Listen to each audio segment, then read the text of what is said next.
નમસ્કાર દર્શક મિત્રો, હું છું રૂપલ લુણીચિયા. સંપૂર્ણ ન્યૂઝમાં આપનું સ્વાગત છે. શ્રી 16 ગામ લેવા પાટીદાર પ્રગતિ મંડળ સંચાલિત સ્વસ્તિક શૈક્ષણિક સંકુલ સંલગ્ન શ્રીમતી એસ.સી. સાળવી અને શ્રીમતી એમ.એ. સાળવી પ્રાથમિક શાળામાં ગુરુ પૂર્ણિમા પર્વ ભક્તિભાવપૂર્વક અને અનોખી રીતે ઉજવવામાં આવ્યો હતો.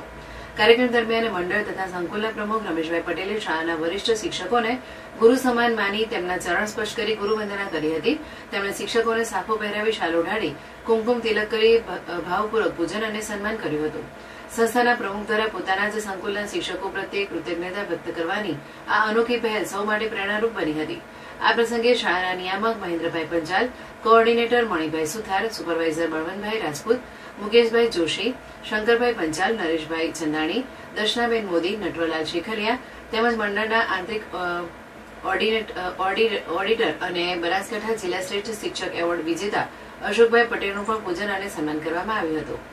કાર્યક્રમ દરમિયાન વિદ્યાર્થીઓએ ગુરુપૂજન અને ગુરુના મહિમા વિષયક વક્તવ્ય રજૂ કરી ઉપસ્થિત સૌને ભાવવિભોર કર્યા હતા. સમગ્ર કાર્યક્રમનું આયોજન આચાર્ય રવિન્દ્રભાઈ મેણાત અને ઉપાચાર્ય રંજનબેન પટેલના માર્ગદર્શન હેઠળ સમગ્ર સ્ટાફ પરિવારના સહયોગથી સફળતાપૂર્વક કરવામાં આવ્યું હતું.